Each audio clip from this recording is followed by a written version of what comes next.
नमस्कार, प्रखर राजपूत को देख रहे हैं आप। आज तारीख है 16 मार्च 2026 और इजराइल, फिलिस्तीन, लेबनान, पाकिस्तान, भारत समेत पूरी दुनिया की खबरों के साथ एक बार फिर से आपके सामने हाजिर हुआ। दोस्तों, इस वीडियो में हम आपको बताएंगे कि अब अमेरिका का बदला ईरान दुबई से ले रहा, और ये बदला क्यों ले रहा है, इसके पीछे कौन सी बड़ी वजह है। जब इस वजह को आप जानेंगे तो जानने के बाद आज आप भी बोलेंगे कि ईरान जो कुछ कर रहा है बिल्कुल सही कर रहा है। और साथ ही इसी बीच अब अमेरिका ने अपने दोस्तों से रिक्वेस्ट की है, भीख मांगी है, और भीख मांगने के बाद एक मीठी सी धमकी भी दी है। और ये धमकी कौन सी है, भीख क्यों मांगी है, क्या कुछ डोनाल्ड ट्रंप ने कहा, ये भी आपको बताऊंगा। और साथ ही अब लेबनान के ऊपर इजराइल ने अपने हमले शिफ्ट कर दिए, यानी जितना हमला ईरान के ऊपर हो रहा है उससे कहीं ज़्यादा बड़ा हमला लेबनान के ऊपर हो रहा है। और इसके पीछे कौन सी बड़ी वजह है वो भी मैं आपको डिटेल में समझाऊंगा। और साथ ही क्या भारत और ईरान के बीच स्ट्रेट ऑफ हार्मोज को लेकर कोई डील हुई है, या फिर हमारे देश की मीडिया महज एक प्रोपोगेंडा फैला रही है, इसके बारे में भी हम आपको डिटेल में बताएंगे। और साथ ही इस समय तेल अवीव और विंडसेवा यहाँ पे कितनी ईरान की मिसाइलें आके हिट हो रही हैं, इसके बारे में भी आपको डिटेल में बताऊंगा। यानी यकीन मानिए दोस्तों, आज की जो खबर है बहुत ज़्यादा अहम है, बहुत ज़्यादा इंपॉर्टेंट है। इस वजह से वीडियो को लास्ट तक जरूर देखिएगा। चैनल पर नए हैं तो वीडियो को लाइक करके, चैनल को सब्सक्राइब करके अपना प्यार जरूर दीजिएगा। और साथ ही इजराइल और ईरान की इस जंग में आप किसके साथ खड़े कमेंट करके बताइएगा। तब तक एक एक करके मैं आपको खबरें बताता हूँ। और सबसे पहली खबर दोस्तों मैं आपको भारत की ही बताऊंगा।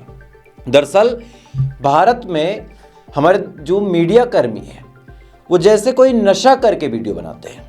जब अपने स्टूडियो में घुसते हैं तो ऐसा लगता है कि अपना ईमान, अपना धर्म, एक पत्रकारिता की जो शपथ होती है, इन तीन चीज़ों को बाहर छोड़ के तब अंदर स्टूडियो में आते हैं और कुछ भी बोल देते। जैसे कि आपने सुना होगा कि हमारे देश की मीडिया ने ये खबर खूब चलाई कि भारत और ईरान के बीच एक ऐसी डील हो गई है जिसके बाद अब ईरान भारत का कोई भी तेल स्ट्रेट ऑफ हार्मोज में आने से नहीं रोकेगा। यानी ऐसा दिखाया मीडिया कर्मियों ने कि भारत की सरकार ने ईरान से कुछ बातचीत कर ली है, बातचीत करने के बाद ईरान मान चुका है, कोई डील हो गई है। और जहां पूरी दुनिया के जहाज मिडिल ईस्ट के स्ट्रेट ऑफ हार्मोज में रुक जाएंगे, वहीं भारत के जहाज बड़े आराम से आएंगे। पूरी दुनिया देखेगी कि विश्वगुरु का डंका कैसे डगडगा रहा। लेकिन कहानी कुछ और है। आज एस जयशंकर साहब ने खुद साफ तौर पे बताया कि भारत और ईरान के बीच कोई भी डील नहीं हुई है।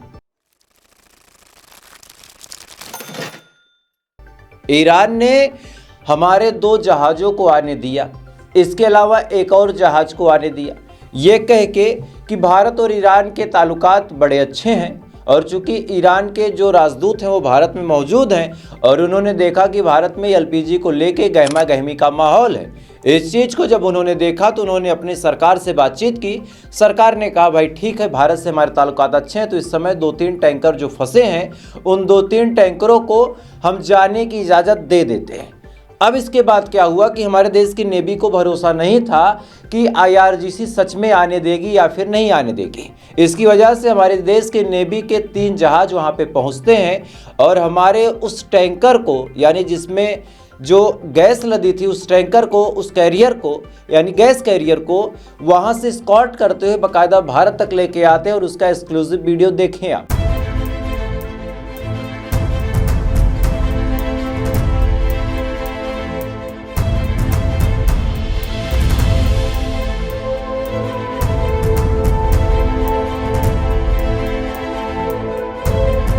इस वीडियो में दोस्तों आप साफ तौर पे देख सकते हैं कि भारत की नेवी के जहाज हमारे अपने गैस कैरियर को लेके आ रहे हैं। अब यहाँ पे कहानी ये है कि जो मीडिया अब तक चीख के कह रही थी कि भारत और ईरान के बीच डील हो गई, भारत ईरान के बीच अब साइन हो गया पूरा मामला, अब ईरान भारत के एक भी जहाज को नहीं रोकेगा, तो नहीं रोकेगा तो फिर स्कॉट करने की जरूरत क्या पड़ी। और इधर एस जयशंकर साहब ने खुद अपने मुंह से कहा कि भारत और ईरान के बीच कोई डील नहीं हुई है, हालांकि वो हमारे जहाज़ों को आने दे रहे हैं, लेकिन कब तक आने देंगे इसके बारे में लिखा पढ़ी में अभी तक कोई बातचीत नहीं हुई। तो हमारे देश की मीडिया का क्या हाल है आप यही से अंदाज़ा लगा सकते हैं। खैर, इसी बीच हमारे देश के कुछ बड़े इन्फ्लुएंसर है जो दुबई जैसी जगहों पर जाके वहाँ से फेक खबरें फैला रहे हैं कि दुबई एकदम सेफ है। 2 भाई हैं जमजम इलेक्ट्रॉनिक्स, जिनके बारे में आप ऑलरेडी जानते होंगे। पहले ये दोनों भाई मुझे बड़े अच्छे से पसंद भी थे कि चलो यार बढ़िया काम कर रहे हैं, लेकिन अब इनकी कहानी सुनिए कि इन्होंने बताया कि दुबई में फ़्लाइटें चल रही हैं, दुबई में कोई दिक्कत ही नहीं है, दुबई पूरी तरीके से सेफ़ है। तमाम तरह के प्रोपोगेंडा इन्होंने फैलाए, चूंकि ये सबको पता है कि दुबई का सारा बिजनेस टूरिज्म पे ही चलता है। दुबई का सारा बिजनेस इन्वेस्टमेंट पे ही चलता है। अब सुनिए, आज यूएई के सबसे बड़े बंदरगाह जिसका नाम फुजैरा बंदरगाह है, उस पे ईरान ने बैलिस्टिक मिसाइल से हमला किया और इस हमले में बंदरगाह में भारी नुकसान हुआ। और इसके अलावा जो अबू धाबी है, अबू धाबी में अलबहया इलाके में एक कार के ऊपर ईरान की मिसाइल आके गिरी और इसमें एक शख्स की मौत हुई है। ध्यान से तवज्जो से सुनिएगा, जो लोग ये प्रोपोगेंडा फैला रहे हैं कि ईरान के हमले से दुबई एकदम महफूज है, आज उनकी कहानी आप जान लें, उनकी हकीकत आप जान लें। सबसे पहले जो फुजैरा सबसे बड़ा बंदरगाह है दुबई का, उस पर हमला किया और उस हमले में बंदरगाह को भारी नुकसान हुआ। और इसके अलावा अबू धाबी में अलबहया इलाके में एक कार पे मिसाइल गिरी और उस मिसाइल की वजह से एक शख्स की मौत हुई। और इसके अलावा दोस्तों वीडियो ये भी निकल के सामने आया कि एयरपोर्ट पे भी हमला किया गया। उसका एक अनवेरिफाइड वीडियो मैं आपको दिखाता हूं।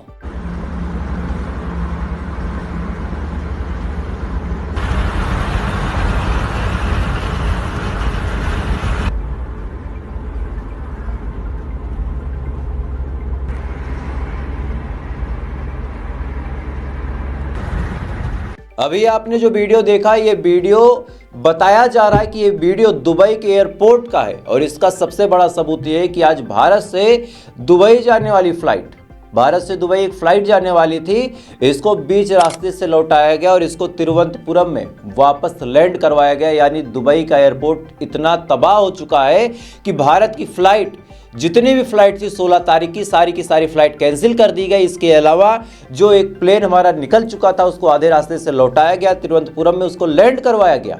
और इधर ये लोग बताते हैं कि दुबई पूरी तरीके से सेफ है। इधर कहानी सुनिए, दुबई की सरकार का ऑफिशियल स्टेटमेंट निकल के सामने आया है कि जो हमले ईरान द्वारा किए जा रहे हैं, उन हमलों को रोकने की, इंटरसेप्ट करने की कोशिश दुबई की सरकार कर रही है, लेकिन कर पाएगी या फिर नहीं कर पाएगी, इसके बारे में दुबई की सरकार ने कोई भी कंफर्म बात नहीं बोली दोस्तों।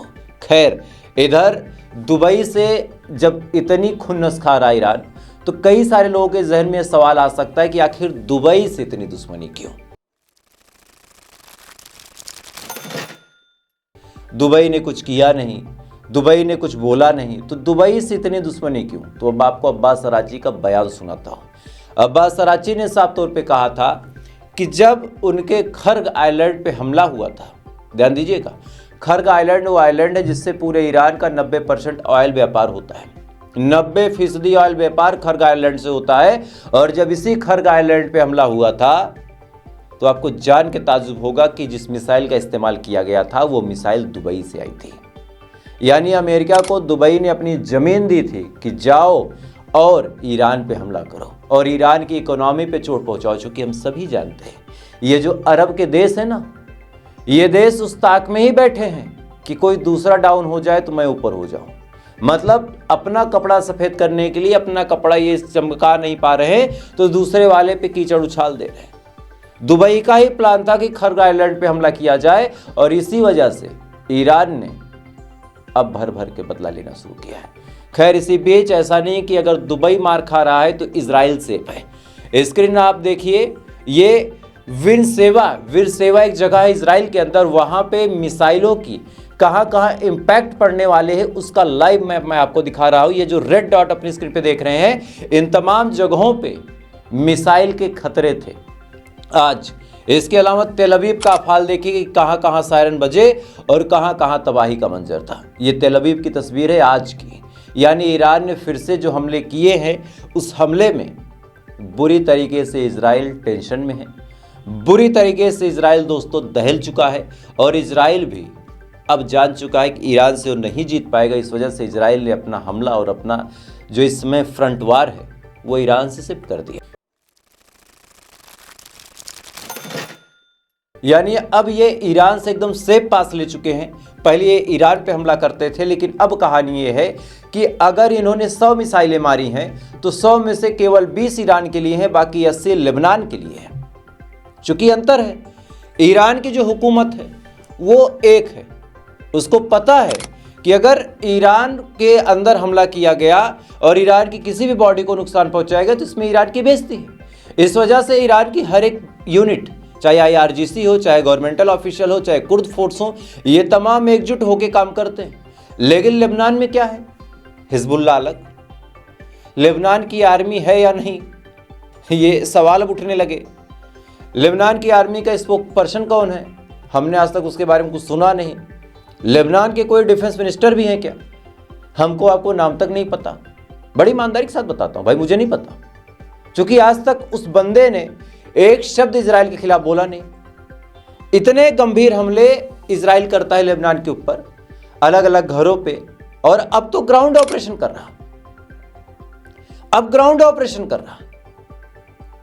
लेकिन इसके बावजूद भी कोई मतलब नहीं है, कोई भी मतलब नहीं है कि लेबनान की हुकूमत एक शब्द बोल दे। और यही वजह है कि इजराइल ने अब ईरान पे हमला करना कम कर दिया, क्योंकि इजराइल को पता है कि ईरान पे हमला करने का कोई मतलब नहीं है, हम करते रहेंगे, वो करते रहेंगे। तो इजराइल ने दिमाग लगाया कि यार अमेरिका तो मार रहा, और अमेरिका से बदला लेने के लिए ईरान जो है दुबई को मार रहा, तो अगर हम सेफ फ्रंट पे हैं तो हम क्यों ज़्यादा उड़ता तीर पकड़े। अब तो इन्होंने तो लेबनान पे जंग शिफ्ट कर दी, क्योंकि इनको पता है कि लेबनान की हुकूमत मर्दों की हुकूमत नहीं है, और लेबनान की हुकूमत में ताकत ही नहीं है कि एक शब्द बोल सके। और ऐसे हाल में खबरें ये है कि लेबनान में कम से कम 500 लोगों को मारा इजराइल ने, कम से कम 500 लोगों को। 100 से ज्यादा बच्चे मारे गए, इसकी भी खबर मैं आपको ऑलरेडी दिखा चुका हूं। तो जिस घर में 100 बच्चे मारे गए हों, जिस जगह पे, तो बच्चा होगा तो माँ बाप भी होंगे, दादा दादी भी होंगे। तो एक बच्चे पे अगर आप माँ बाप जोड़ ले, दादा दादी जोड़ ले, तो 4 लोग एक्स्ट्रा हो गए। तो 100 में 400 और जोड़ लीजिए, तो 500 तो ऐसे ही मारे गए। और इसके अलावा भी अब लेबनान के अंदर IDF पूरी तरीके से घुस चुकी है। लेबनान के अंदर अब IDF कब्जा करती चली जा रही है। ग्राउंड ऑपरेशन के नाम पे घरों के घरों को तबाह किया जा रहा, लेकिन लेबनान की हुकूमत, लेबनान की मीडिया कोई भी खबर आपको नहीं दिखाएगी। क्यों? क्योंकि अमेरिका से डॉलर मिलता है। खैर, इधर अमेरिका का क्या हाल है वो आप जान लीजिए। डोनाल्ड ट्रंप ने पहले तो भीख मांगी, पहले तो धमकी दी, उसके बाद भीख मांगी कि भाई साहब जितने देश हैं सब लोग साथ आ जाएं। आने के बाद स्टेट ऑफ हार्मोज को फ्री करा लेते हैं। लेकिन जब कोई भी देश आगे नहीं आया, फ्रांस ने मना ही कर दिया, जापान ने कहा कि रिस्क बहुत ज्यादा है, साउथ कोरिया ने कहा हम रिव्यू कर रहे हैं। तो इसके बाद क्या हुआ? इसके बाद अब डोनाल्ड ट्रंप धमकी देने लगा। नाटो को धमकी देते हुए डोनाल्ड ट्रंप ने कहा कि अगर ईरान के मामले में हमारी हार होती है तो नाटो के फ्यूचर के लिए बहुत बुरा होगा। पहली धमकी। और दूसरी धमकी क्या दी इन्होंने, भाई साहब ने? इन्होंने कहा कि पहली बात तो पूरी दुनिया के सबसे बड़े ऑयल उत्पादक हम हैं, तो हमें स्टेट ऑफ हार्मोज की कोई जरूरत नहीं। और काफी हद तक ये बात सही है। इसके अलावा इन्होंने क्या कहा कि अगर पूरी दुनिया के लोग इकट्ठा नहीं होते हैं तो फिर अंजाम बुरा होगा। मतलब हम किसी से लड़ने जा रहे, तुम्हारा साथ दो, नहीं तो तुम्हारा अंजाम बुरा होगा। ऐसी धमकी अब डोनाल्ड ट्रंप दे रहा। क्या कुछ कहा, थोड़ा सा सुने आप।